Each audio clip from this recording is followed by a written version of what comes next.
Bueno, muy buenas tardes. Nosotros somos los estudiantes Dani Franco, Sharnarda Galvez, André García, mi persona, Lorena García, Geraldine García, Katy García, Yocasta García, Lady Gómez y Jocelyn González. Nosotros somos estudiantes del séptimo semestre de la carrera de Medicina.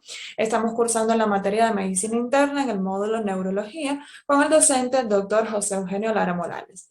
Haremos una presentación sobre accidente cerebrovascular, isquémico y hemorrágico. Bueno, la enfermedad cerebrovascular es un síndrome clínico de origen vascular caracterizado por un rápido desarrollo de signos neurológicos. Es decir, es una deficiencia neurológica producto o causada por una alteración vascular. Esta enfermedad cerebrovascular se va a dividir en dos grandes grupos. Tenemos el accidente o enfermedad cerebrovascular isquémica, que es cuando se produce un taponamiento de una arteria y va a dejar sin irrigación a un territorio, como podemos observar acá en esta imagen. Es decir, hay un coágulo que está taponeando la arteria. Y el otro grupo sería el accidente cerebrovascular hemorrágico, que es cuando un vaso se rompe y va a verter su contenido sanguíneo por fuera del sistema vascular, como se puede observar en esta imagen de acá. Bueno, los factores que influyen en la aparición de la enfermedad cerebrovascular es la oclusión por un émbolo o trombo. Émbolo es cuando se forma un coágulo a una distancia y este va a viajar hasta ubicarse en el cerebro. Y el trombo es cuando se va a formar ese coágulo ahí mismo en el cerebro. Otros factores serían la ruptura de un vaso, las alteraciones de la permeabilidad de la pared vascular y el aumento de la viscosidad de la sangre. Ahora, la sintomatología de la enfermedad cerebrovascular va a depender del lugar donde se produzca la alteración, ya que cada territorio tiene funciones distintas, por lo tanto, al afectarse un territorio se van a afectar estas funciones y por eso se va a dar la sintomatología. Bueno, la enfermedad cerebrovascular es uno de los trastornos más frecuentes que existen y constituye la segunda causa de muerte a nivel mundial. En el año 2015 se presentaron 6.2 millones de casos, lo que representó un aumento con respecto al año 2000, por lo que podemos decir que con el transcurso de los años ha ido aumentando la incidencia de esta enfermedad. Existen factores de riesgo modificables y no modificables relacionados con esta enfermedad. Con los factores de riesgo no modificables nos referimos a aquellos que nosotros no podemos modificar, no podemos cambiar, ya eso viene con la persona. Entre ellos tenemos lo que es la edad avanzada, el sexo masculino, es decir, esta enfermedad es más frecuente en hombres que en mujeres. La raza y etnia, la geografía y clima y los factores genéticos.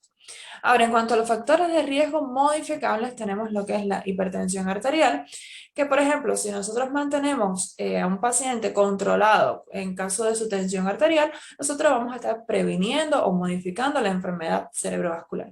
Asimismo, lo que es la diabetes mellitus, el tabaquismo, es decir, si la persona deja de fumar, va a modificar y prevenir esta enfermedad. También la dislipidemia, las patologías cardíacas como la fibrilación auricular. Un punto importante a destacar es que la principal causa de émbolos, es decir, la principal causa cardíaca en la formación de émbolos es la fibrilación auricular. Pero si nosotros mantenemos al paciente con su medicación, pues vamos a prevenir esta enfermedad. También lo que es el accidente isquémico transitorio e ictus previos y la aterosclerosis periférica. Bueno, como ya mencioné anteriormente, el accidente o la enfermedad cerebrovascular se va a dividir en dos grandes grupos. Tenemos el isquémico y el hemorrágico.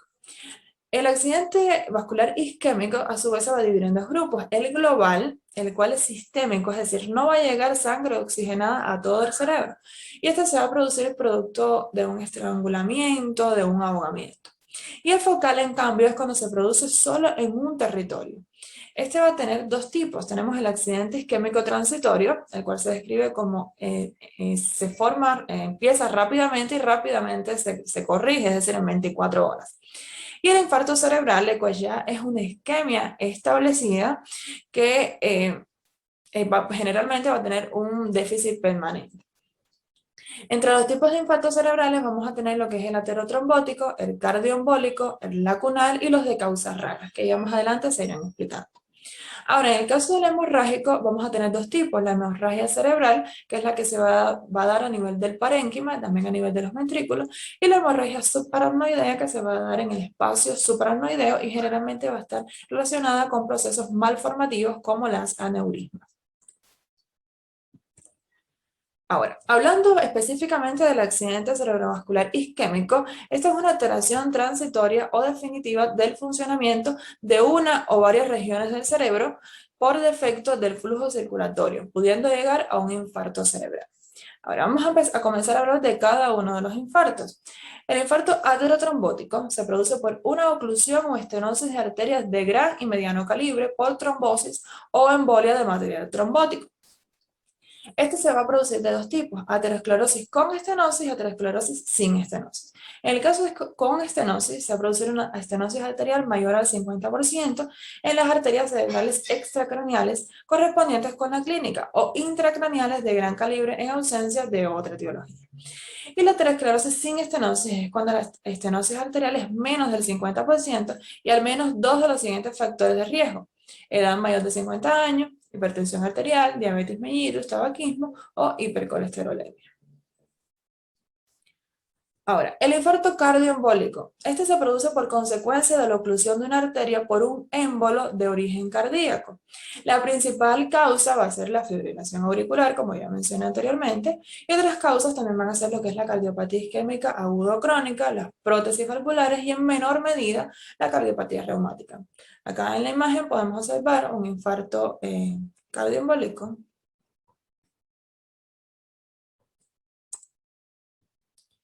Bueno, continuando con lo que es el infarto lacunar, este es un infarto que se produce por oclusión aterotrombótica de una de las ramas penetrantes del polígono de Willis, la porción proximal de la arteria cerebral media o el sistema vértebro-basilar. Un punto importante a destacar es que el infarto lacunar generalmente son silentes, es decir, no van a producir síntomas. Pero el problema de ellos viene porque una vez que se produce uno, se van a producir otro y otro, es decir, se repiten, y pudiendo llegar hasta lo que es la demencia vascular. Ahora, se han detectado síndromes por infartos lacunares. Tenemos lo que es la hemiparesia pura, que la localización de la lesión sería en la cápsula interna, el hemisíndrome sensitivo puro en el tálamo y protuberancia, el hemisíndrome sensitivo motor, cápsulo talámico, la ataxia hemiparesia en las radiaciones de la cápsula interna o protuberancia, y disartria y manotrope en las radiaciones de la cápsula blanca o protuberancia. Y finalmente tenemos lo que es los infartos de causa rara, que como su nombre lo dice, son de raros. Entre ellos tenemos lo que es la disección arterial, la displasia, malformación arteriovenosa, trombosis venosa cerebral, la angeitis, migraña, etc. Hola, mi nombre es Yocasta García y voy a proseguir con el tema de flujo sanguíneo cerebral.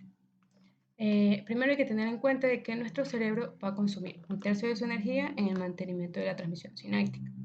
Va a ocupar otro tercio en el transporte de iones y otra tercera parte de su energía en la preservación de su integridad estructural. Entonces, cuando disminuye la perfusión cerebral, se va a alterar de forma progresiva estas funciones. Hay que saber también de que el flujo sanguíneo cerebral normal es de 50 mililitros de flujo sanguíneo en 100 gramos de tejido cerebral en un minuto. Es decir, que para que nuestro cerebro se encuentre bien irrigado, necesita que en 100 gramos de tejido cerebral eh, hayan 50 mililitros de flujo sanguíneo en un minuto. Como la corteza va a ser la parte que está más irrigada, aquí el flujo sanguíneo cerebral va a ser de 60 mililitros en 100 gramos de tejido cerebral en un minuto. Entonces, conforme van a bajar estos valores, se van a originar cambios funcionales a nivel neuronal.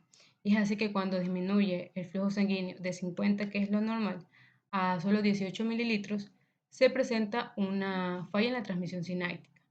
Y si este umbral disminuye aún más, disminuye a solo 10 mililitros de flujo en 100 gramos de tejido cerebral en un minuto, va a ocurrir una falla en la integridad de la membrana. Es decir, que va a haber una despolarización de las membranas y con estos valores ya se estaría entrando a lo que es el infarto cerebral. Y la interrupción completa de la circulación de flujo sanguíneo cerebral va a causar la muerte del tejido encefálico en solo 4 o 10 minutos. Ya. Entonces, ¿qué es lo que vamos a tratar en un paciente isquémico? Primero hay que tener en cuenta que cuando se produce un evento isquémico, el área o la zona que va a estar afectada va a tener una zona que es la que está coloreada de morado y negro, a la que se va a denominar core y que va desde el inicio a irse a lo que es la necrosis. Más a la periferia de esta área necrosada va a haber otra área en donde la irrigación va a estar conservada. Pero entre esta área donde hay buena irrigación y el área que ya está necrosada, va a haber un área a la que se denomina oligoemia, y es en la que va a haber disminución del flujo sanguíneo, y la vamos a nombrar como zona o área de penumbra, la cual es la zona isquémica que va a tener bloqueo de la función, pero que no va a haber daño estructural. Y su recuperación va a ser el objetivo del tratamiento agudo. La importancia del concepto de penumbra isquémica va a radicar en que las neuronas que están localizadas en la periferia del área isquémica y que sobreviven puedan recuperarse cuando mejoren las condiciones hemodinámicas y se restaure un flujo sanguíneo cerebral que permita un aporte normal de glucosa y de oxígeno. El cerebro se va a proteger de una isquemia global y de la pérdida de esta área de penumbra mediante circulación colateral, que a su vez va a estar influenciada por varios factores, como la anatomía muscular de cada persona, el sitio de oclusión y probablemente la presión sanguínea sistémica. Estos vasos colaterales van a sufrir una vasodilatación por la acumulación de productos metabólicos y van a tratar de irrigar la zona que está ocluida, por lo que se aspira de que el paciente tenga la suficiente calidad de vasculatura colateral que auxilie en ese momento y que ayude a recuperar la irrigación de ese territorio de penumbra. Es conveniente para esto que la viscosidad del contenido sanguíneo sea la adecuada para que los glóbulos rojos puedan pasar y llegar con los nutrientes necesarios a la zona. Los valores de tensión arterial también deben ser los adecuados para que se lleve a una recuperación de la zona de penumbra. También hay que tomar en consideración que estos vasos colaterales son bastante frágiles y que son aquellos donde se van a dar los cambios de perfusión y que están propensos a sangrado. Es decir, que un paciente puede pasar de un infarto isquémico a un hemorrágico. Y las hemorragias pericapilares en un infarto cerebral isquémico se van a producir en lo que es la sustancia gris debido a que hay mayor número de capilares aquí. Ahora, la fisiopatología del accidente cerebrovascular isquémico. En el tejido isquémico se van a dar una serie de cambios químicos de las denominadas cascadas. Una de ellas va a ser la cascada del ácido araquidónico. Lo que va a suceder es que la falta de oxígeno, debido a la disminución del flujo sanguíneo cerebral por el taponamiento de una arteria, va a comprometer el funcionamiento de las estructuras que le brindan energía a las mitocondrias. Como estas se van a ver afectadas, las mitocondrias lo que van a hacer es que van a vertir el calcio que ellas tienen dentro de su citoplasma. Y el calcio es uno de los elementos más letales para las neuronas cuando se vierten abruptamente. Entonces se va a comenzar a generar y a liberar fosfolipasa 2, que va a comenzar a destruir la membrana celular, que como sabemos está formada por fosfolípidos, y va a producir también ácido araquidónico y a fabricar sustancias inflamatorias como la ciclooxigenasa y la lipoxigenasa y radicales libres, que estos a su vez van a condicionar a la vasoconstricción y esto va a complicar la isquemia. Va a haber más daño, daño de la membrana y más muerte celular. El estrés oxidativo, en cierta forma, tiene que ver con lo que es la participación de las fosfolipasas A2 y la cascada del ácido araquidónico. Ya. Por lo tanto, también sabemos que el cerebro se nutre de dos componentes, que es el oxígeno y el azúcar. Cuando hay la isquemia, también hay disminución de los niveles de azúcar. Entonces la energía se va a ver comprometida. ¿Qué es lo que va a hacer el cerebro? Va a comenzar a utilizar un mecanismo anaerobio que es la neoglucogénesis. Es decir, este mecanismo por el cual va a sustituir esa falta de azúcar.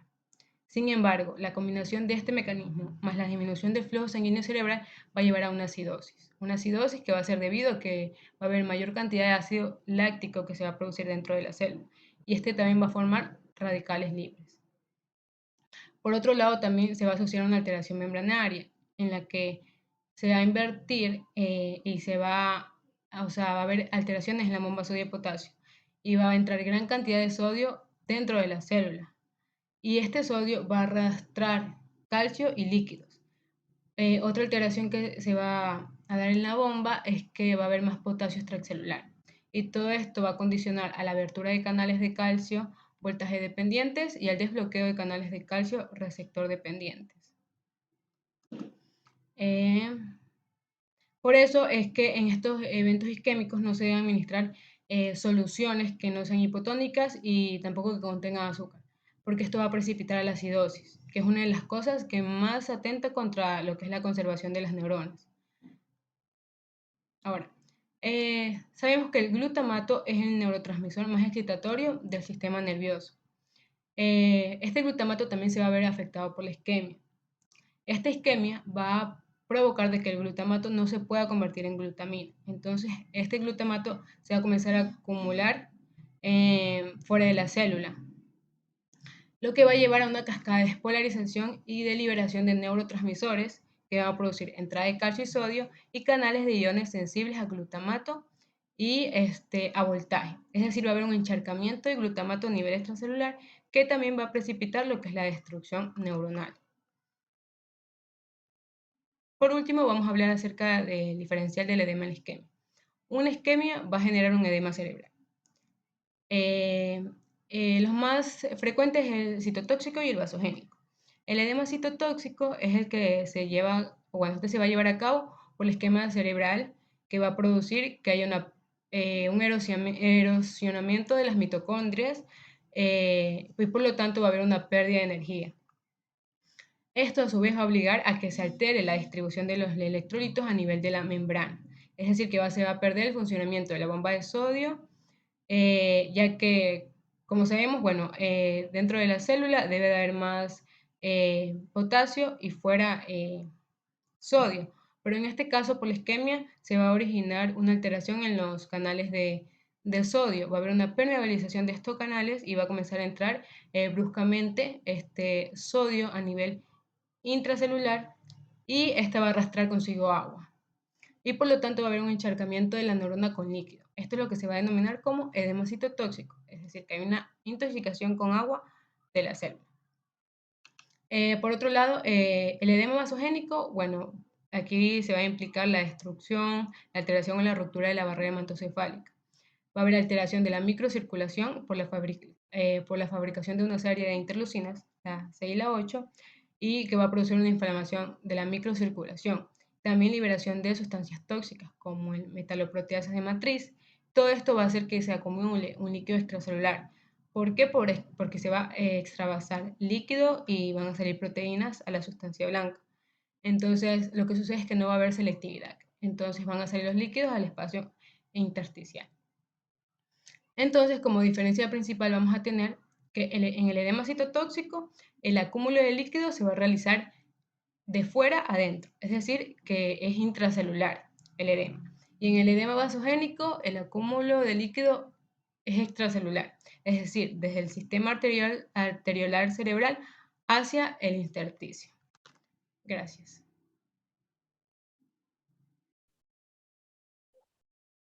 Bueno, yo soy Dani Yair Franco Alchíbar y yo les voy a hablar, continuando con lo que es un ACV isquémico, de los signos y síntomas de un ACV isquémico.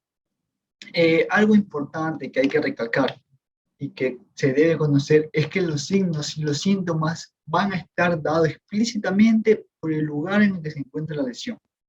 Dependiendo del lugar de la encuentra la lesión y de las estructuras que se encuentren afectadas, nos van a dar unos síntomas y síntomas característicos.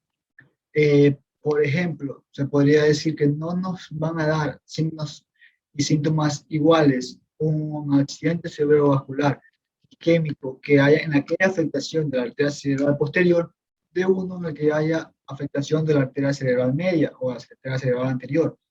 Un ejemplo, en la arteria cerebral posterior, pues vamos a encontrar lo que es ceguera cortical, podemos encontrar lo que es disminución de los campos visuales, podemos encontrar también lo que es hemianopsia.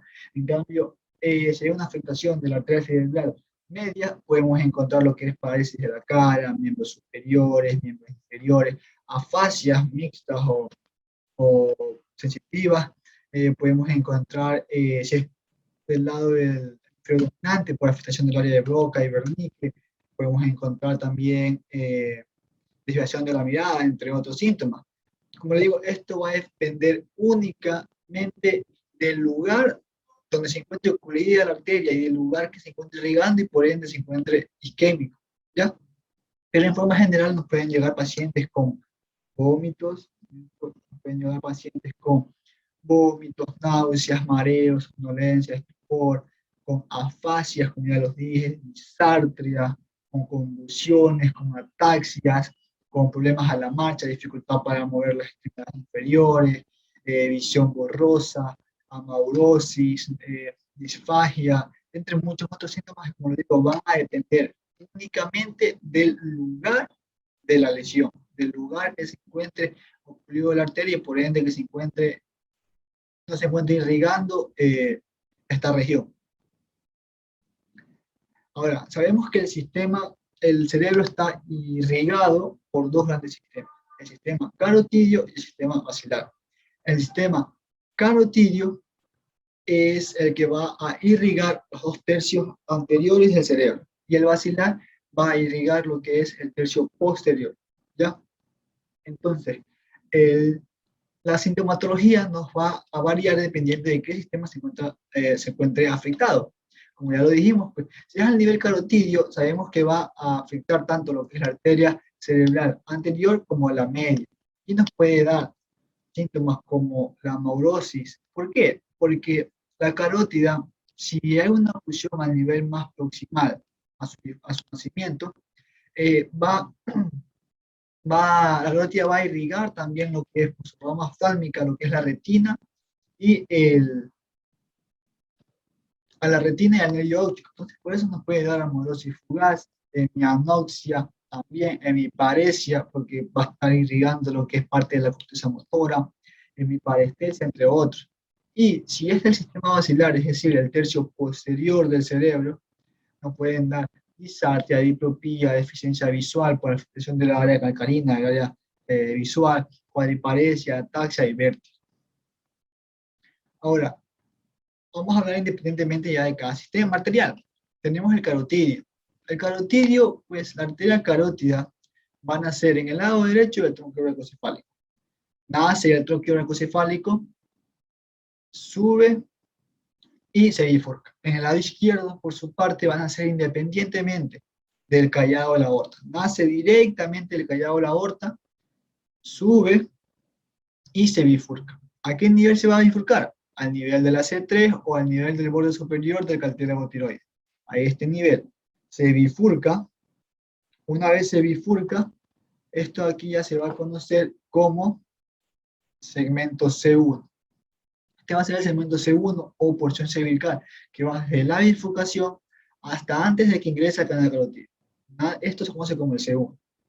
Luego, una vez ingresa al canal carotidio, atraviesa la porción petrosa y sale por el peñasco vertebral, va a conocerse como C2 o porción petrosa. Luego, cuando sale del canal carotidio hasta antes del ligamento petrolingual, esta va a conocerse como el C3 o el acero. ¿Ya? Este pequeño segmentito aquí. Luego, cuando sube, se hace horizontal y vuelve a subir a este nivel de aquí, que es el C4, se va a conocer como la porción cavernosa. ¿Por qué la porción cavernosa? Porque va a pasar por el seno cavernoso. El seno cavernoso lo vamos a encontrar a ambos lados de la silla turca, ¿cierto? Va a estar delimitado anteriormente por la hendidura fenoidal y posteriormente por el peñasco del temporal, y por la luz de esta va a pasar lo que es la arteria carótida, esta que estamos hablando, la arteria carótida interna, y también va a pasar el septo paracranial. Y en su pared lateral, pues, van a pasar el cuarto y las dos ramas superiores del trigémino, ¿ya? La oftálmica y la maxilar. Luego que sale el seno cavernoso, va a pasar por detrás de las apófisis clinoides, que son unas extensiones de las alas menores del efenoide. Pasa internamente a las apófisis clinoides. Esta va a conocerse como el segmento C5 o clinoideo, ¿cierto? Y aquí es donde se pueden encontrar aneurismas de difícil identificación, por lo mismo, porque van a estar internamente a las apófisis, ¿ya? Y van a ser difíciles de identificar. Ahora, luego, desde aquí, desde el nacimiento de la esfera oftálmica, ¿cierto? Hasta el nacimiento antes del nacimiento de la comunicante posterior, va a ser el segmento C6. Ya este va a ser el segmento C6 oftálmico, y bueno, el segmento C7 pues ya es del nacimiento de la arteria comunicante posterior. ¿Ya? Luego tenemos los síndromes de la arteria carótida interna. Como lo dije, va a depender en gran manera del lugar en que se presenta la oclusión. Porque si se ocluye la arteria carótida interna a un nivel bien proximal de su bifurcación, podemos sufrir nosotros un infarto masivo, porque la arteria carótida irriga los 2 tercios anteriores y podemos tener un infarto, una isquemia de un hemisferio completo, respetando la porción, el tercio posterior, que va a estar irrigado por el sistema basilar. ¿Ya?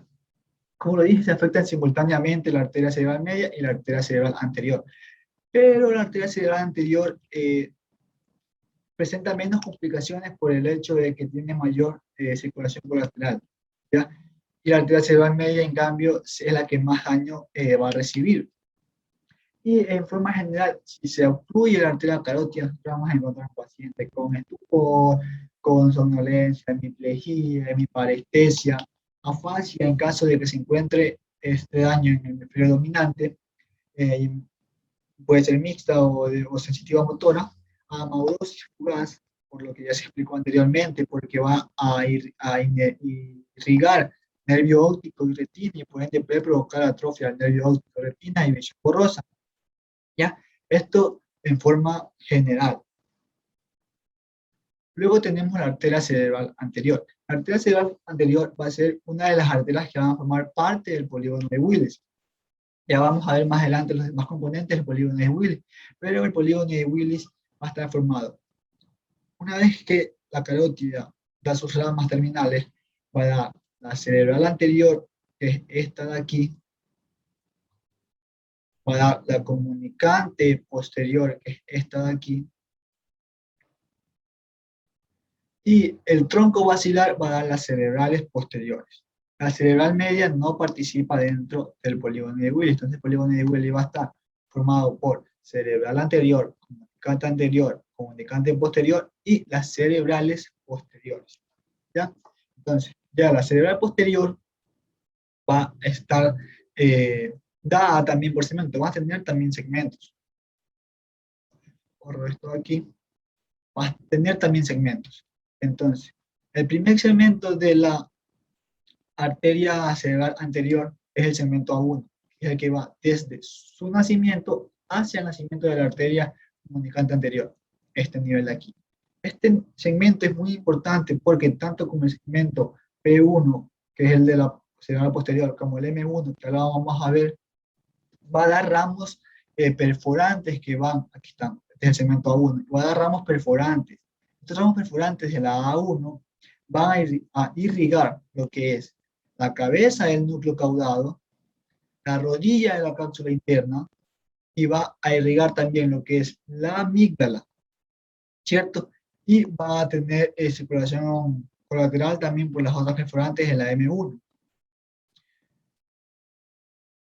Luego del nacimiento nacimiento de la cerebral anterior, va a estar el segmento A2, que va a llegar alrededor del nivel de la rodilla del cuerpo calloso. Algo importante es que este segmento A1, los dos segmentos A1 van a pasar por encima del nervio óptico. Por encima del nervio óptico, que va a estar, ya sabemos, irrigado por esta arterita aquí, que es la arteria oftálmica. ¿Ya? El segmento A1 más o menos a este nivel. Y el segmento A3, que es el que continúa. ¿Ya? Y va a dar ramas terminales, como es la arteria pericallosa, que va a estar recubriendo todo el cuerpo calloso por su exterior, la parte mediana. Y va a dar también la arteria callo marginal, que es importante porque esta arteria va a dar ramas que van a irrigar, como ya lo dijimos anteriormente, la corteza sensitiva en su parte medial y la corteza motora. Que ya vamos a ver la importancia de esto en el momento de la presentación de los síntomas. Ahora, ¿cuáles son los síndromes de la arteria cerebral anterior?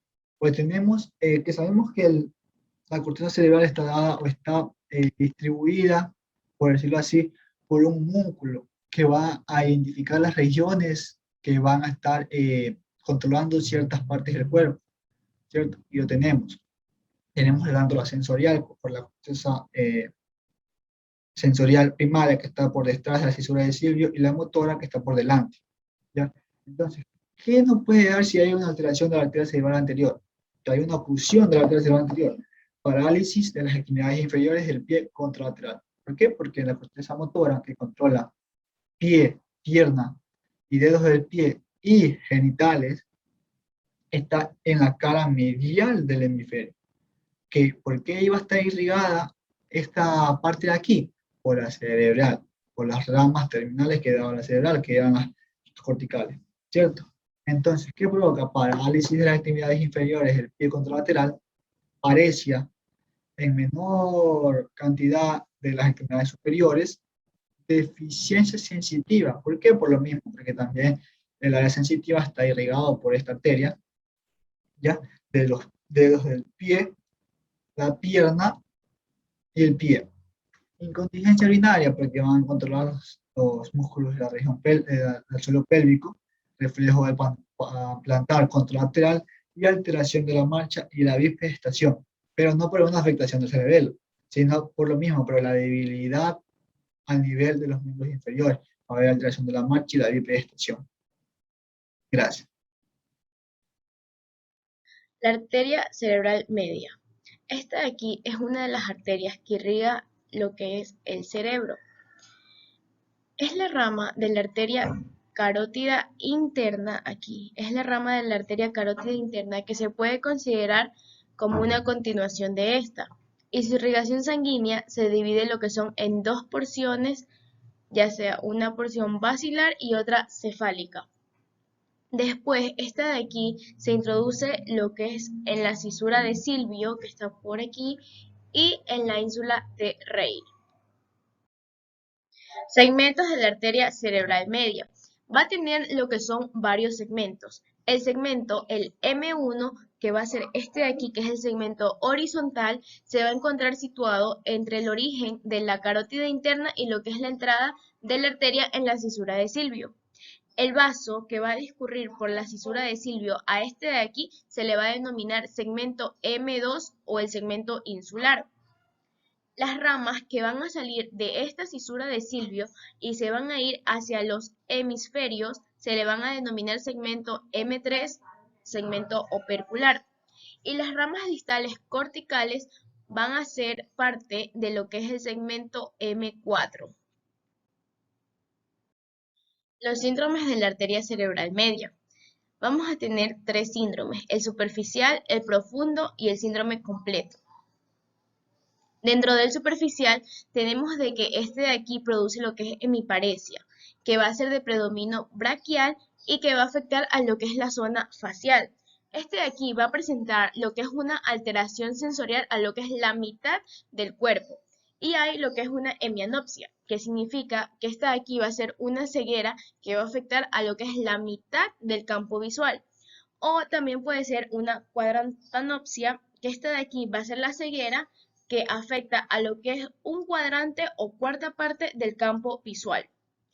En el síndrome profundo de la arteria cerebral media, tenemos de que este de aquí produce lo que es una paralización de un hemicuerpo o hemiplegia motora, que esta de aquí va a afectar a lo que es la cara, el brazo y la pierna, pero no va a tener lo que va a ser alguna alteración sensitiva ni visual, como encontrábamos en el síndrome superficial. El síndrome completo de la arteria cerebral media, aquí se van a asociar lo que son los dos síndromes, es decir, va a aparecer la hemiplegia y va a afectar a lo que es la cara, brazo y pierna. Y en estas de aquí sí va a haber lo que son las alteraciones, ya sean sensitivas y visuales. El sistema vertebrovascular. Este de aquí es en el que dos arterias diferentes se van a fusionar para convertir una sola arteria. Este sistema arterial provee lo que es la circulación del encéfalo posterior. Aquí, las dos arterias vertebrales y lo que es la arteria basilar van a proporcionar lo que es sangre a la parte posterior del círculo arterial cerebral y se van a anastomosar con lo que es la parte anterior del círculo, irrigado por lo que son las arterias carótidas. Aquí el drenaje venoso va a desembocar principalmente en lo que son las venas espinales, el seno petroso y las venas cerebrales internas. Los síntomas principales del territorio posterior. Aquí vamos a tener lo que son mareos, vamos a tener lo que es vértigo, vamos a tener cefalea, vómitos, visión doble, debilidad de los miembros, ataxia de las cinturas escapulares y pélvicas, parálisis oculomotoras y vamos a tener lo que es la disfunción orofaringea. Ya, el síndrome de Wallenberg, o también conocido como es infarto vulvar lateral, este de aquí es el síndrome vascular más frecuente en lo que es la circulación posterior, que va a producir lo que es un cuadro clínico que se va a caracterizar por lo que es el daño de la porción lateral del bulbo, que este de aquí es donde las estructuras afectadas van a ser lo que es la rama espinal del trigémino, la vía espinotalámica, el núcleo ambiguo del vago, el pedúnculo cerebeloso inferior y lo que son las fibras simpáticas descendentes. Y este de aquí se va a manifestar con lo que son signos de lesión posterolateral. El síndrome de vulvar medial. Este de aquí va a ocurrir generalmente por lo que es la oclusión de las ramas paramedianas, que van a proceder de lo que es la arteria vertebral o de la espinal anterior. Vamos a tener lo que son dos tipos de manifestaciones, las ipsilaterales y las contralaterales. Dentro de las manifestaciones ipsilaterales vamos a tener lo que es una paresia lingual.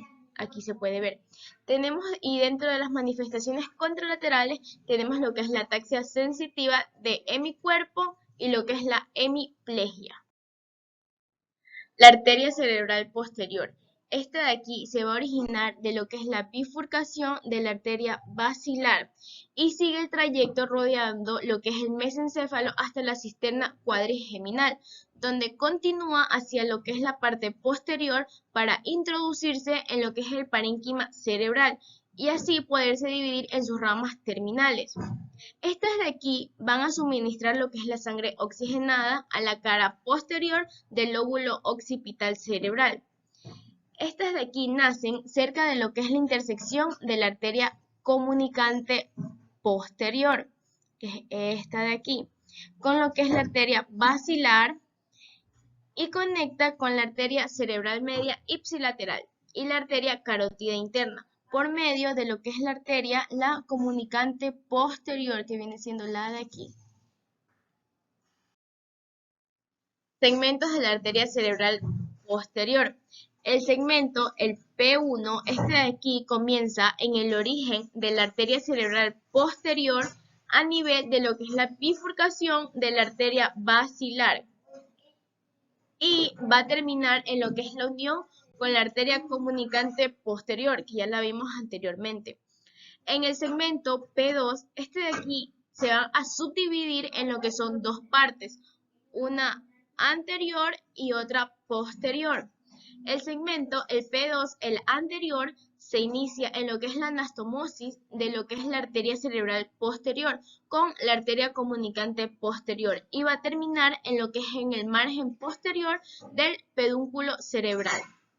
El segmento, el P2 posterior, va a comenzar en lo que es el margen posterior del pedúnculo cerebral, terminando en lo que es en el margen posterior del mesencéfalo.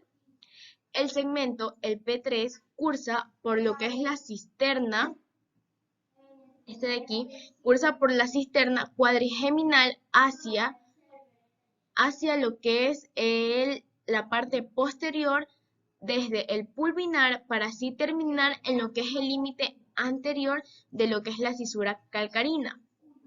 A este nivel se lo divide lo que son en dos ramas terminales, que son la arteria calcarina y la parieto occipital. Dentro de lo que es el segmento, el P4, aquí la arteria cerebral posterior va a continuar hasta el límite anterior de la cisura calcarina sin dar sus ramas terminales. El diagnóstico. Aquí vamos a encontrar lo que son varias escalas. Dentro de ellas tenemos lo que es la escala de Cincinnati, que esta de aquí es una herramienta para una rápida evaluación de lo que es el paciente, en el que sospechamos de algún accidente vascular cerebral o lo que es un ataque cerebral. Para este de aquí vamos a utilizar lo que es la palabra fast, que significa prisa, que aquí va a hacer que pronuncie su nombre, que intente sonreír y que alce ambos brazos. ¿Por qué? Porque en la escala de Cincinnati vamos a lo que es ver los problemas vasculocerebrales. Vamos a valorar lo que es la simetría facial, vamos a encontrar la fuerza en los brazos y el lenguaje. Tenemos también lo que es la escala del Nitch. Aquí se va a dividir en leve, que va a ser menor a 4, moderado, que es menor a 16, grave, que es menor a 25, y muy grave, que es mayor a 25. También vamos a encontrar lo que son estudios por imagen. Aquí la tomografía nos permite descartar si esto de aquí es hemorrágico o isquémico. También tenemos que oxigenar al paciente y tenemos que tener en cuenta lo que es la presión arterial. Hola, mi nombre es Geraldina Ney García Muñoz y con respecto al tratamiento del accidente cerebrovascular isquémico, aquí las prioridades de atención son la ventilación, la respiración, la circulación y el tratamiento de la hipoglicemia o hiperglicemia en el caso de que se identifiquen. También se debe practicar como método de urgencia lo que es una tomografía computada de la cabeza sin medio de contraste para diferenciar entre las hipoglicías isquémicas o hemorrágicas.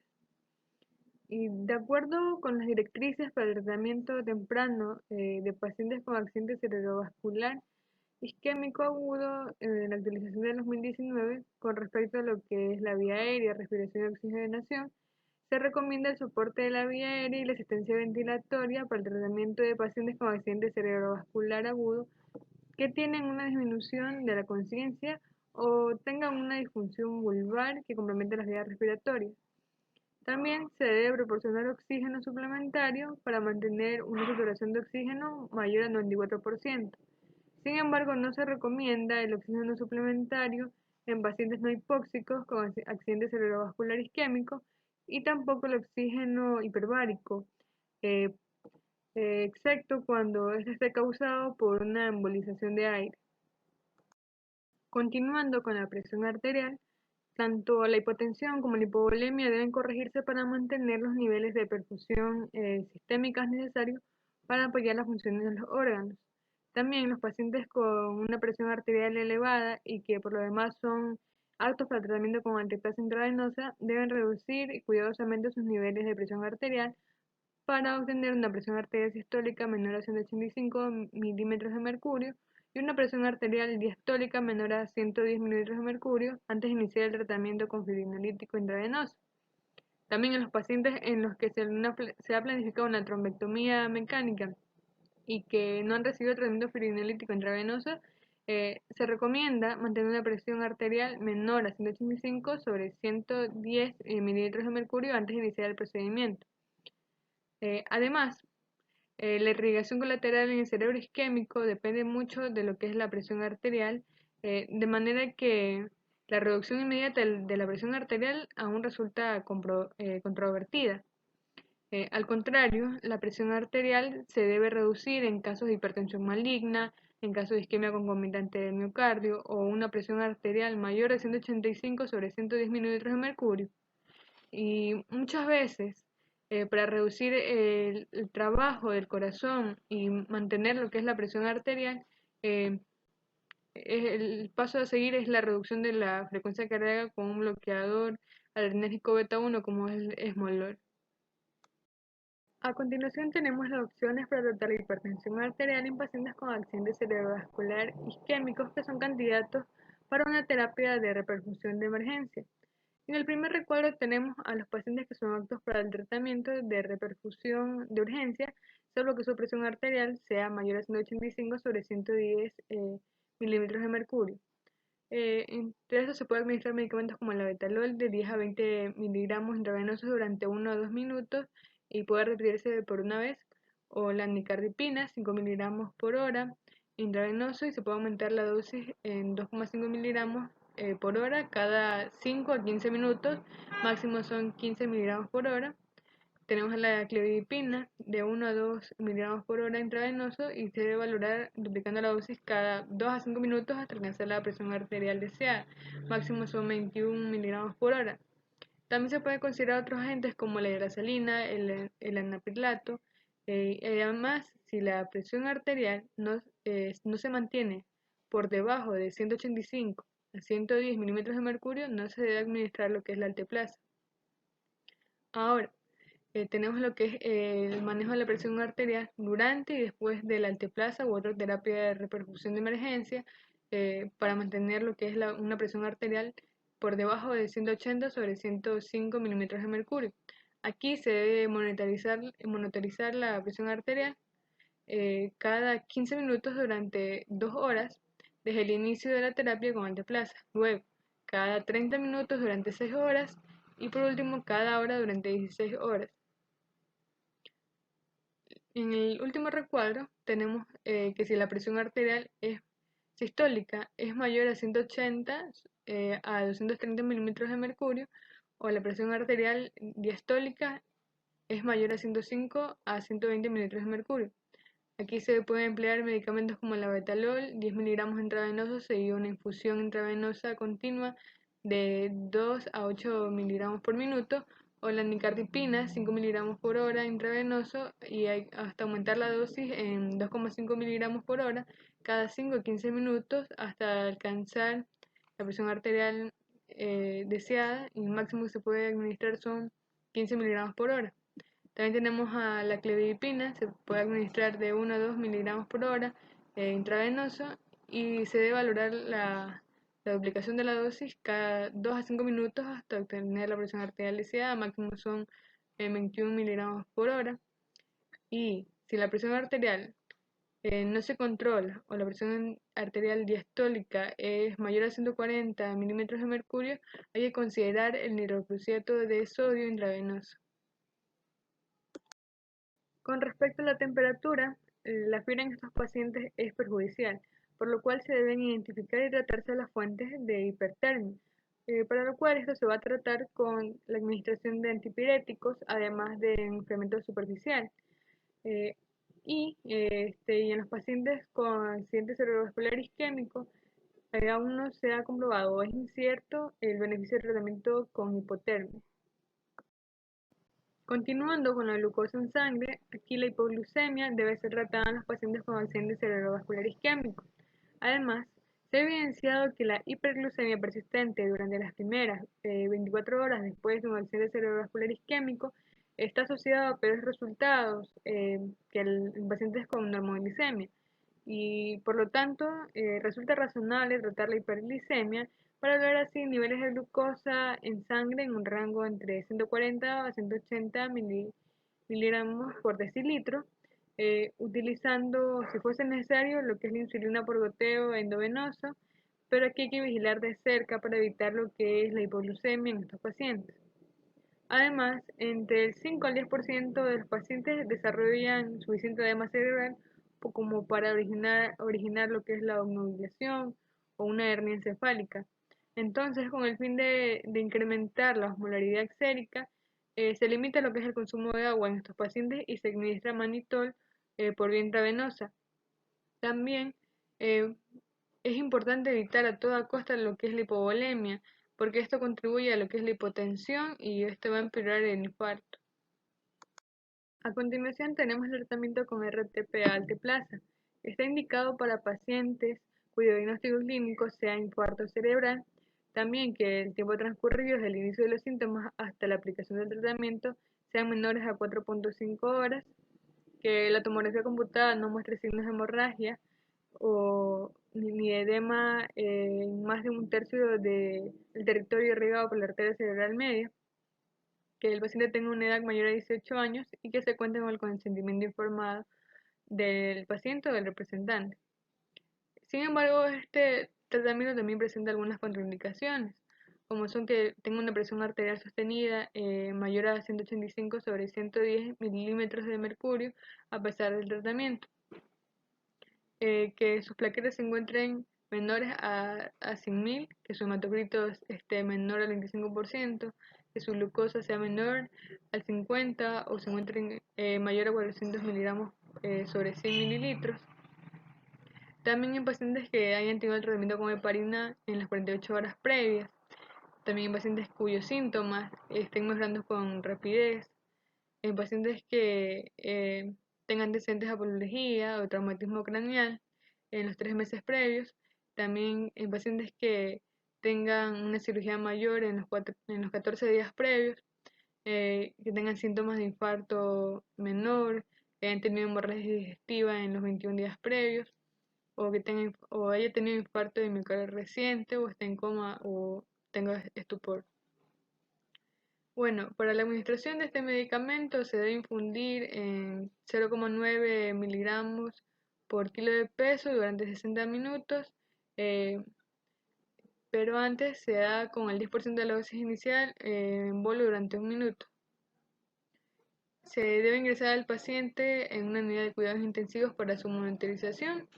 También si el paciente presenta cefalea intensa, hipertensión aguda, náuseas o vómitos o empeora su examen neurológico, se debe interrumpir el tratamiento y se debe obtener una tomografía computada de la cabeza de forma emergente.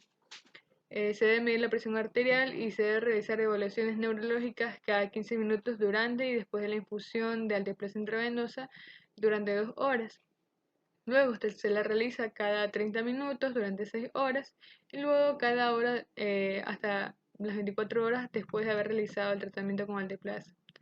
Se debe aumentar lo que es la frecuencia de mediciones de la presión arterial. Si la presión arterial sistólica es mayor a 180 milímetros de mercurio, o si la presión arterial diastólica es mayor a 105 milímetros de mercurio, se debe administrar lo que son los medicamentos antihipertensivos para mantener así la presión arterial en unos niveles óptimos por debajo de estos valores que nombré. También se debe realizar lo que es la colocación de sondas nasogástricas, sondas vesicales o lo que son catéteres de presión intraarterial, ya que el paciente, si no los necesita, no se debe colocarlos. También se debe obtener lo que es una tomografía computarizada o una resonancia magnética de seguimiento a las 24 horas después de la administración de alteplasa, antes de iniciar el tratamiento con anticoagulantes o antiagregantes plaquetarios. Tenemos a la trombectomía mecánica, que esta es una modalidad terapéutica opcional o anexa al infarto cerebral agudo en individuos que no son candidatos para el uso de trombolíticos intravenosos o que muestran contraindicaciones para su empleo. También en personas que no fue eficaz esta terapia. Los pacientes que deben recibir una trombectomía mecánica deben cumplir algunos criterios, entre los que tenemos que tenga una puntuación MRS previa al accidente cerebrovascular de 0 a 1, una oclusión causal de la arteria carótida interna del segmento 1 de la arteria cerebral media, tenga una edad igual o mayor a 18 años, que la puntuación de NIS sea igual o mayor a 6, que el aspecto que tenga sea mayor o igual a 6 y que el tratamiento pueda iniciarse a las 6 horas siguientes del inicio de los síntomas. Tenemos el tratamiento antiplaquetario. Aquí se recomienda la administración de aspirina en pacientes con accidente cerebrovascular isquémico entre 24 y 48 horas después de su aparición, siempre y cuando se haya descartado una hemorragia intracerebral. En el caso de los pacientes que reciben alteplasa intravenosa, la administración de la aspirina debe retrasarse hasta 24 horas después de haber culminado la terapia. Tanto el ticagrelor como el exisimab no se recomiendan su uso en estos pacientes, sobre todo este último, ya que ha resultado perjudicial y no debe administrarse. La aspirina no se recomienda como sustituto para el tratamiento del accidente cerebrovascular isquémico en pacientes que son aptos para recibir alteplasa intravenosa o someterse a una trombectomía mecánica. Tanto los anticoagulantes como los neuroprotectores, a pesar de sus estudios clínicos, no han demostrado su utilidad y beneficios para el tratamiento del accidente cerebrovascular isquémico. Buen día, doctor. Mi nombre es Katy Lisbeth García Palma y voy a hablar acerca de los accidentes cerebrovasculares hemorrágicos. Las hemorragias intracraneales pueden desarrollarse dentro del parénquima encefálico, del espacio subaracnoideo y de los espacios subdurales o epidurales. La gran mayoría de las hemorragias intraparenquimatosas son secundarias a hipertensión arterial, a ruptura de malformaciones arteriovenosas o angiopatías amiloides, en pacientes con edad avanzada o con menor frecuencia a sangrado intratumoral. La causa más frecuente de hemorragia subaracnoidea es la traumática y las causas no traumáticas casi siempre se deben a la ruptura de aneurismas suculares. Hemorragia intraparenquimatosa. Se denomina hemorragia cerebral o intraparenquimatosa al sangrado que se produce dentro del encéfalo como consecuencia de la ruptura de un vaso, ya sea de una vena o de una arteria cerebral. Estas pueden extenderse al sistema ventricular o espacio subaracnoideo. Representa entre el 10 al 15% de los accidentes cerebrovasculares y la hipertensión arterial constituye el factor de riesgo más importante que se detecta en un 75% de los casos. Miller-Fisher es uno de los primeros en proponer que las hemorragias intraparenquimatosas secundarias a hipertensión arterial estaban causadas por la ruptura de vasos perforantes debilitados por lipo y alianosis.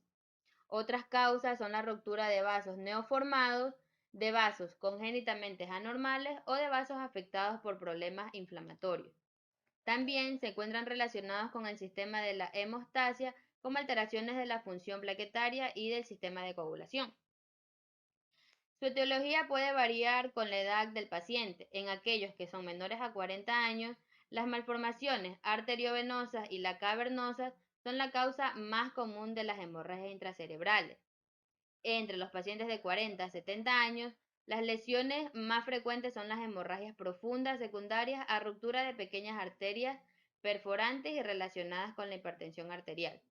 Mientras que los ancianos se pueden encontrar también hemorragias lobares secundarias a angiopatías amiloides.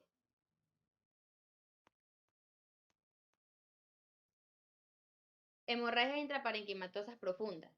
Estas son aquellas que se asientan en la profundidad del encéfalo, en especial en los ganglios basales, en la cápsula interna y a nivel infratentorial en la protuberancia y el cerebelo.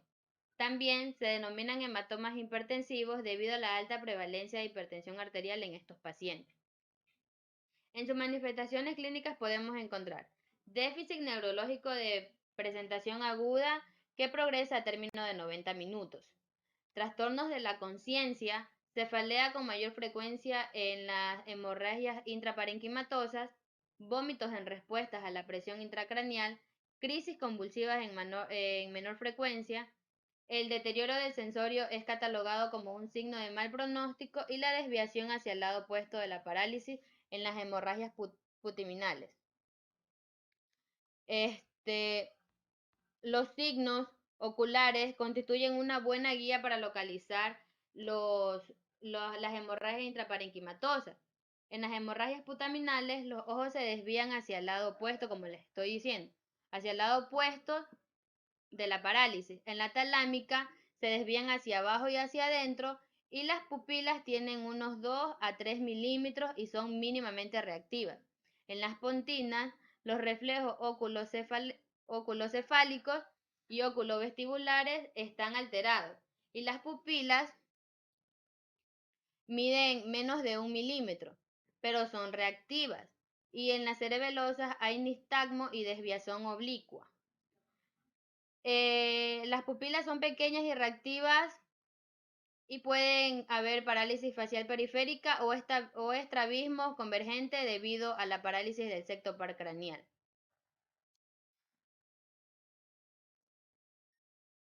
Dentro de su etiología podemos encontrar que la hipertensión arterial crónica es el factor de riesgo más importante.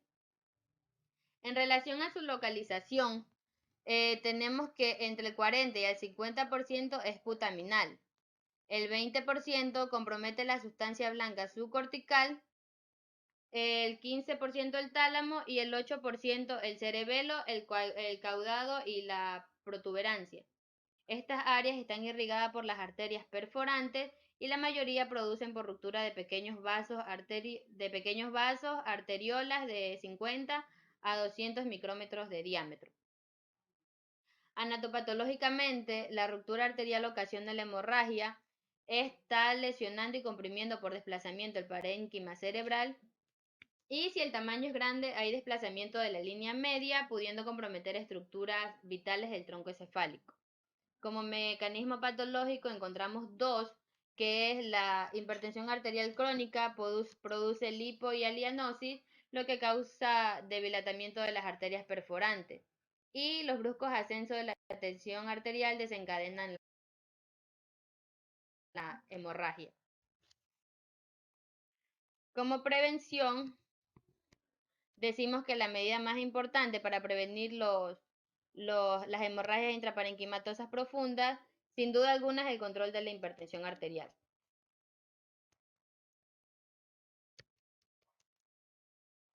Ya.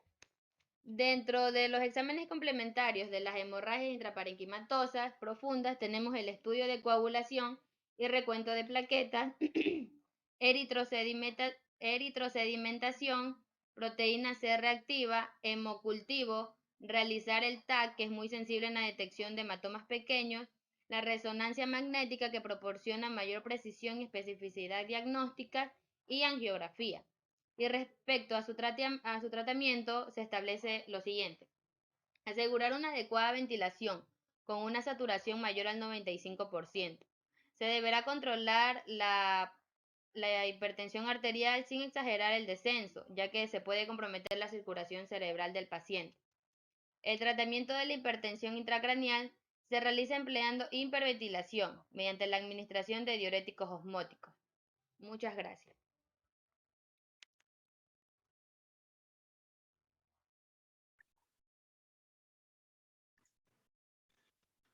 Buenos días, mi nombre es Andrea García y les hablaré sobre la hemorragia intraparenquimatosa lobular.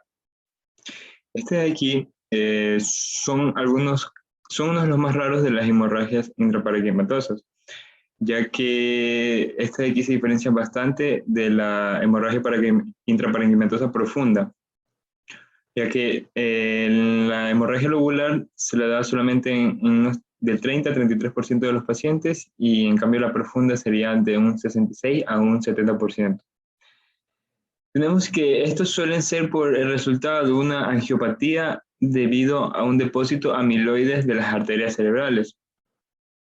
Y tenemos como un factor de riesgo sería la edad avanzada, el uso de anticoagulantes a una larga duración o a un largo periodo, y por último la demencia. También tenemos que la mortalidad de esta misma va a ser de aproximadamente un 30%.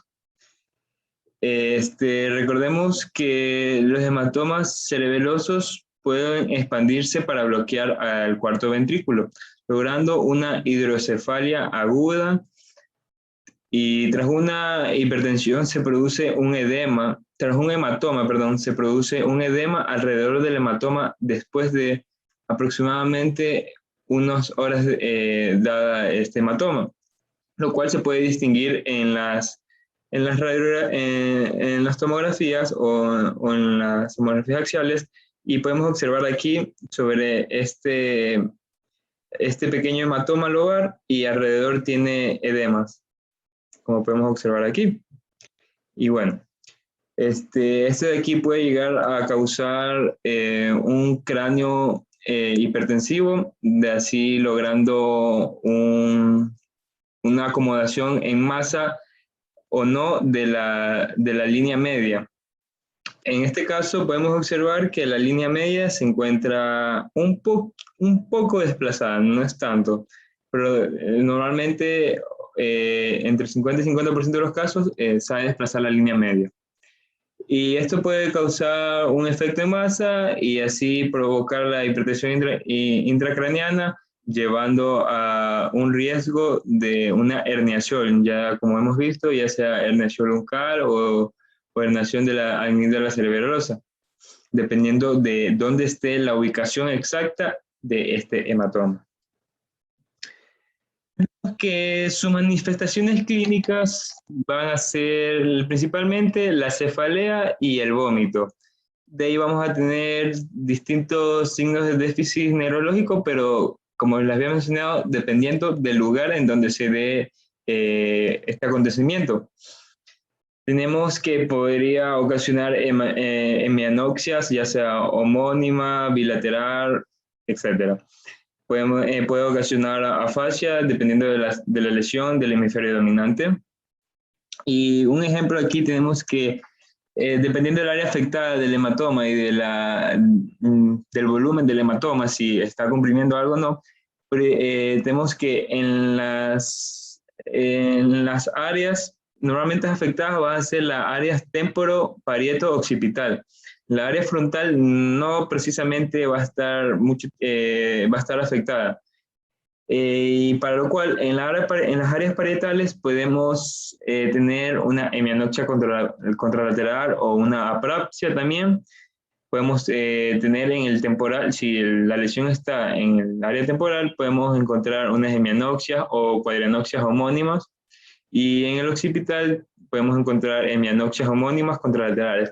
Recordemos que estas hemianoxias se le dan por la compresión del nervio óptico, ya que recordemos que pasa por distintos núcleos, distintas partes del cerebro, se decusan y va a llegar hasta el área occipital, área 17 de Brodmann.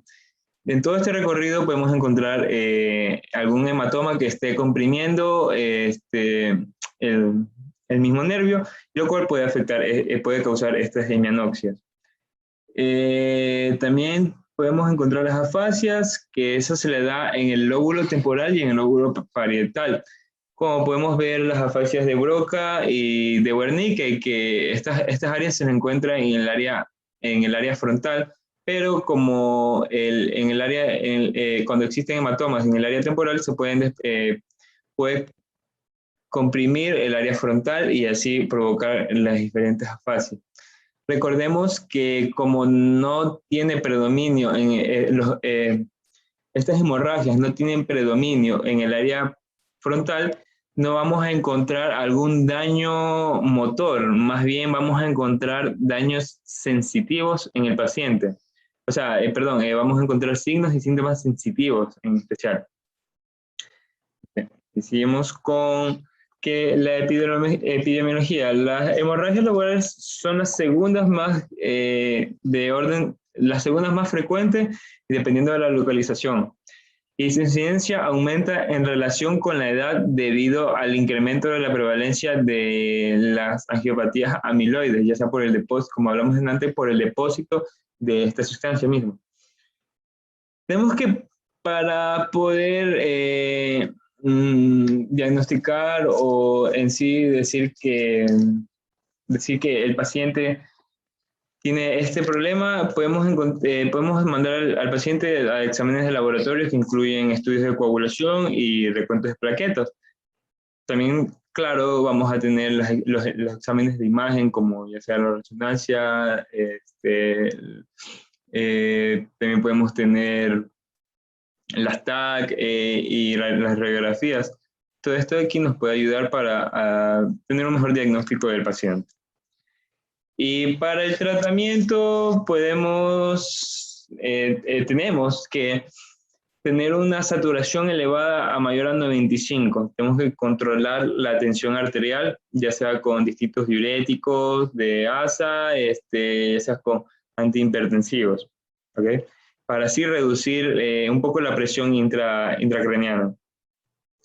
Y cuando esto de aquí se la da secundaria, cuando la hemorragia intracraneal lobulares se le da por el consumo de fármacos anticoagulantes, el tratamiento para será administrar ampollas de vitamina K. El tratamiento quirúrgico a la final solamente es recomendable cuando se evidencia malformaciones congénitas, ya que estas aquí sí pudieran tener un buen procedimiento en el cual no sea necesario la medicación. Gracias.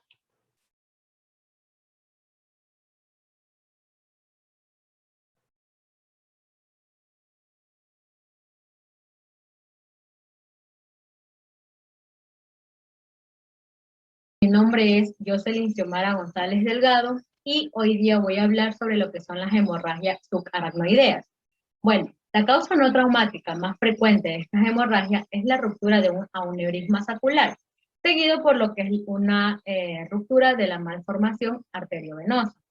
Existen también casos benignos como lo que es la hemorragia perimiocefálica, que probablemente esta aquí se origina en lo que es una ruptura capilar o venosa en vez de lo que es una ruptura arterial.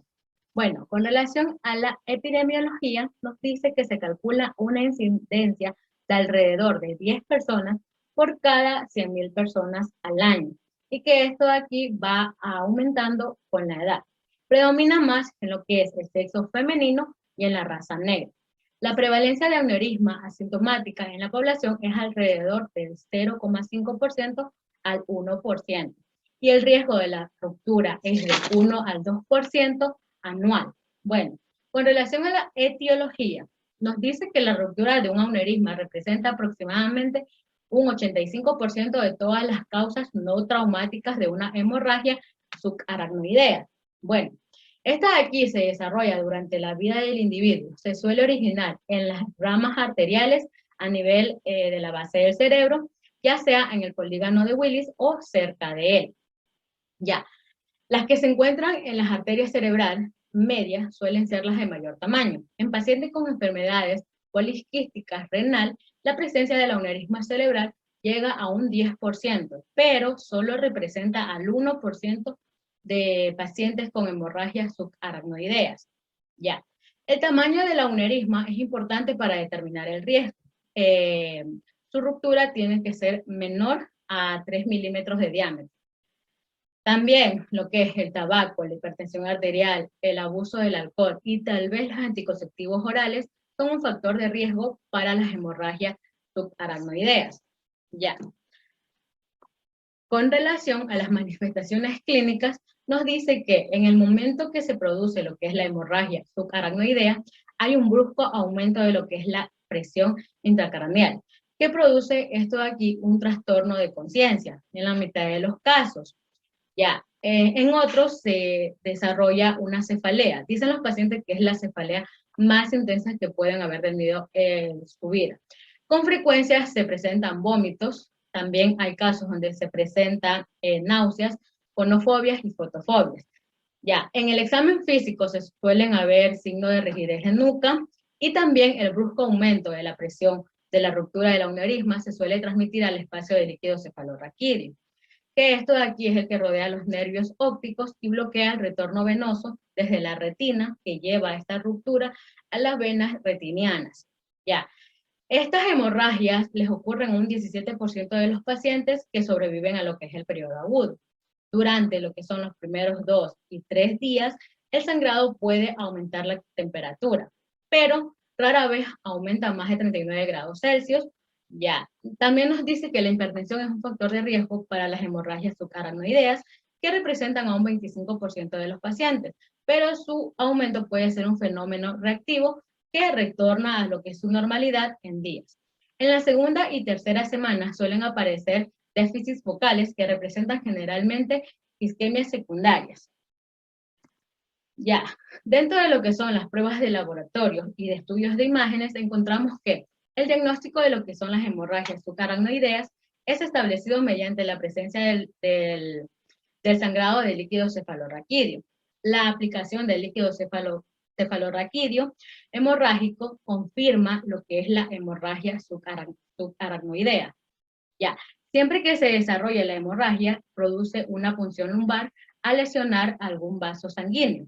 Se recomienda lo que es la realización de una tomografía computarizada, y esta de aquí, al ser positiva, lo que es el sangrado, ayuda a evidenciar el aneurisma y el área de riesgo de vasoespasmo. Al confirmarse el diagnóstico, se debe realizar una angiografía de los 4 vasos encefálicos para determinar la presencia de los aneurismas. También debe tomarse en cuenta la realización de una resonancia magnética ante la sospecha de una malformación arteriovenosa. Gracias. Hola, mi nombre es Lady Samantha Gómez Gutiérrez y hoy voy a hablar acerca de lo que es el tratamiento de las hemorragias subaracnoideas. Bueno, como primer punto, tenemos que el tratamiento de las hemorragias subaracnoideas están destinadas a excluir lo que es el aneurisma o una malformación vascular en la circulación. En este momento podemos preguntarnos qué se incluye en este tipo de tratamiento quirúrgico. Bueno, pues se incluye lo que es un abordaje directo, mientras que en el endovascular se incluyen lo que son la embolización con balones y la colocación de coils dentro del aneurisma para promover lo que es la trombosis. Ya en este punto podemos preguntarnos qué sucede o qué pasa con aquellos pacientes que no pueden realizarse la cirugía, es decir, que no están en las condiciones para realizarse dicha cirugía.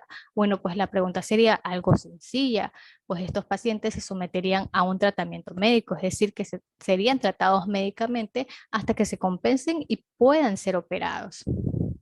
Ya siguiendo con el tema, como medidas clásicas en este tipo de pacientes, se pueden tener en cuenta principalmente lo que es un reposo absoluto del paciente en cama, la profilaxis trombosis venosa y la colocación de una vía central. Ya en el caso de pacientes con deterioro del sensorio, estos deben ser internados de inmediato en una unidad de cuidados intensivos. Para la disminución de la presión intracraneal se deben tomar medidas como son la hiperventilación, la administración de manitol y la sedación. Y para el control de lo que es la tensión arterial, este debe mantenerse en los límites para evitar o para prevenir un vasoespasmo.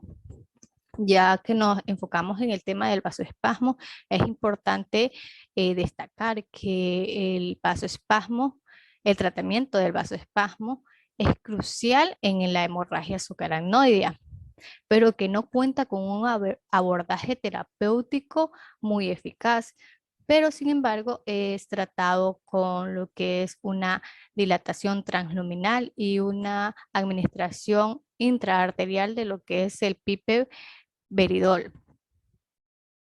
Además, estos pacientes, este tipo de pacientes con hemorragias subaracnoideas pueden ser administrados o deberían ser administrados con lo que son laxantes, ya que esto ayuda a prevenir lo que es el estreñimiento. También pueden administrarse lo que son analgésicos y sedantes solo en el caso de ser necesarios. No se pueden aplicar así por así. Además, se debe llevar un control del estado de la hidratación del paciente. También se pueden administrar lo que son anticonvulsivos de forma esporádica, ya que estos pacientes es muy frecuente, es muy común que presenten convulsiones. Ya para finalizar lo que es el tema del tratamiento de las hemorragias subaracnoideas, tenemos que destacar o tenemos que mantener y tener en cuenta que una vez operada, la mayoría de pacientes va a requerir de un programa de rehabilitación. Esto en cuanto a lo que es el tratamiento. Ahora seguimos con lo que son las complicaciones de la hemorragia subaracnoidea. Bueno, estas pueden clasificarse en neurológicas y no neurológicas. Entre las no neurológicas encontramos que son las más frecuentes en una hemorragia subaracnoidea. Estas pueden incluir lo que son infecciones pulmonares, edema de pulmón, trastornos renales, entre otros. Y entre las complicaciones neurológicas, bueno, estas se caracterizan o por lo general tienen manifestaciones más tardías, entre las que se destacan el resangrado, el vasoespasmo y la hidrocefalia. Para abordar un poco mejor cada una de ellas, vamos a hablar primero del resangrado. Bueno, esta se produce hasta en un 30% de los casos en el primer mes y incluye factores de riesgo como son la hipertensión arterial, el sexo, la edad, la hidrocefalia, también en lo que es la dirección y la localización del aneurisma. En el caso del vasoespasmo, bueno, estos se encuentran en circunstancias contadísimas. Por lo general, sí encontramos en lo que es el tema que estamos tratando, las hemorragias subaracnoideas y también en las jaquecas. Y estas se caracterizan por lo que es una reducción de la luz arterial que puede provocar un infarto cerebral o incluso puede llegar hasta la muerte del paciente. Y por último, bueno, tenemos la hidrocefalia que en su forma aguda se presenta hasta en un 25% de los casos, y se caracteriza por una obstrucción, es de carácter obstructivo, ya que hallamos sangre en las cavidades ventriculares. Y también se puede encontrar en su forma crónica. Bueno, que esta se caracteriza por un deterioro cognitivo, también hay albumia y lo que es una afectación de la marcha y de la incontinencia del paciente. Esto es posterior a meses. Por eso es llamada crónica. Bueno, ahora para finalizar la exposición tenemos el último tema, que son los diagnósticos diferenciales de las hemorragias intracraneales. Para entrar en materia debemos conocer lo que es una tomografía computarizada, ya que esta nos va a permitir diferenciar si estamos tratando con un infarto o si estamos tratando con una hemorragia. Para ello es de suma importancia o se recomienda hacer una tomografía computarizada o incluso una resonancia magnética en el caso que se necesite, pero de manera precoz. Es decir, que si lo hacemos de manera precoz podemos llegar a un diagnóstico definitivo sin trabas. Y bueno, en el caso de que este examen salga normal, se puede sospechar de una lesión isquémica. Ya en cuanto a lo que son los síntomas de una hemorragia intracraneal, los diagnósticos diferenciales pueden incluir con lo que son epilepsias, lo que son lesiones de tumores cervicales, meningitis, una intoxicación alcohólica, etcétera. Y bueno, eso es todo. Muchas gracias.